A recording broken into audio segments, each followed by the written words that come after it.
নমস্কার বন্ধুরা, কেমন আছেন সবাই? পাপিয়াস কুলিনারি আর্ট অ্যান্ড ব্লগের নতুন আরেকটি পর্বে আপনাদের সবাইকে স্বাগতম। আজকে বানাবো জলপাইয়ের আচার। এর জন্য প্রথমেই মশলাটা আমি ভেজে নিচ্ছি। এখানে আমি 5 ফোড়ন দিয়েছি। 5 ফোড়নের মধ্যে সরিষা আছে, মৌরি, মেথি, কালো জিরে আর জিরে। এই সবগুলো উপকরণ আমি একসাথে ভেজে নেব। তবে একদম পুড়িয়ে ফেলা যাবে না, হালকা করে একটু ভেজে নিতে হবে। আর এই মশলাটা আচারে দিলে আচারের ঘ্রাণ, আচারের টেস্ট অনেক গুণ বেড়ে যায়। এবার মশলাটা আমার ভাজা হয়ে গিয়েছে, আমি বাটার জন্য একদম পাটার উপরে রেখে দিলাম। তারপর আমি কড়াইতে তেল দিয়ে দিলাম, সরিষার তেল। আর সরিষার তেলের ওপর দিয়ে দিলাম আবারও গোটা 5 ফোড়ন। জলপাইয়ের আচার বানানো খুবই সহজ, তবে এক একজন এক এক পদ্ধতিতে আচারটা আসলে বানায়। এজন্যই আমি ভাবলাম যে আপনাদের সাথে আমি কিভাবে আচার বানাই সেইটাই একটু শেয়ার করি। এবার 5 ফোড়নটা ভাজা হয়ে গিয়েছে। এবার দিয়ে দিব আগে থেকে সিদ্ধ করে রাখা জলপাইগুলো।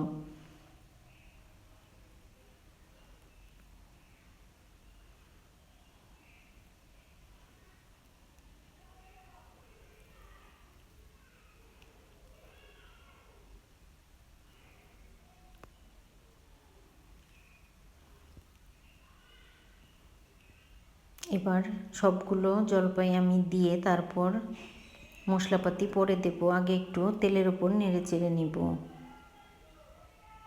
আসলে অনেকক্ষণ ধরে নেড়ে চেড়ে নিব না, জাস্ট একটু হালকা করে নেড়ে চেড়ে তেলের সাথে একটু মিশিয়ে দিয়ে তারপর দিয়ে দিলাম স্বাদ মতো লবণ। আসলে তেলের ওপর আচারটা বেশিক্ষণ ভাজলে একটু শক্ত হয়ে যাবে, আর জলপাইয়ের আচার শক্ত হলে খেতে ভালো লাগবে না, একটু নরম নরম খেতেই ভালো লাগে।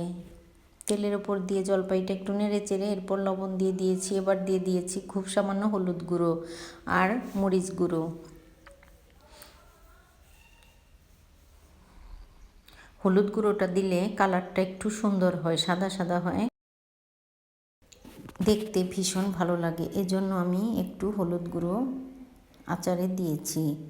আর মরিচ গুঁড়োটা দিয়েছি একটু ঝালের জন্য, তবে অনেক ঝালের জন্য না, খুব হালকা হালকা ঝাল হবে। আর আমি এই আচারটা অনেক মিষ্টি দিয়েও বানাই না, হালকা মিষ্টি দিয়েই আসলে বানানো হয়। এবার দিয়ে দিচ্ছি কুসুর গুড়। আর এই গুড়গুলো ভীষণ আঠালো, একদম চামিচ থেকে আসলে পড়তেই চায় না। তবে এই গুড়টা যখন গলে যাবে তখন আচারটা আসলে অনেক খেতে ভালো লাগবে। এই গুড়ের আচার খেতে ভীষণ ভালো লাগবে। গুড়টা গলে গেলে একদম কাদা কাদা হয়ে যাবে আর আচারটা খুব টেস্টি হবে।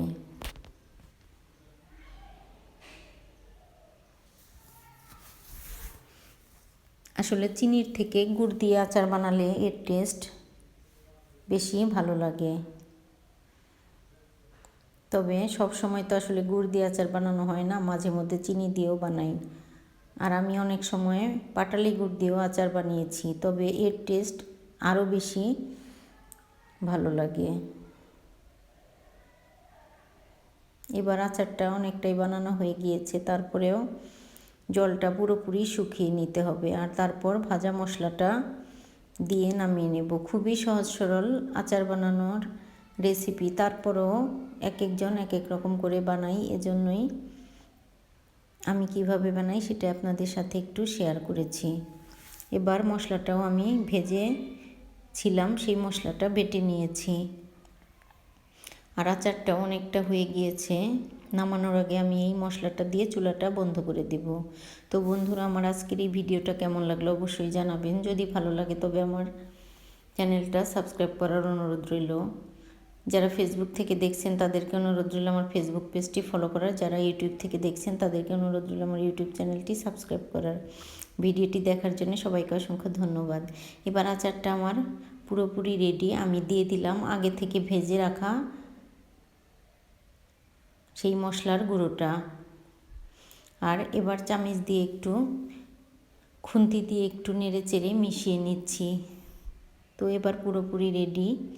আমি আচারটা একটা বলে ঢেলেও নিয়েছি। আর বাকি যে জলপাইগুলো আছে আজকে আর বানাবো না। আসলে জলপাইয়ের আচার বানাতে গেলে হাতে প্রচুর প্রেশার পড়ে, এজন্য পরে কোনো একদিন বানাবো।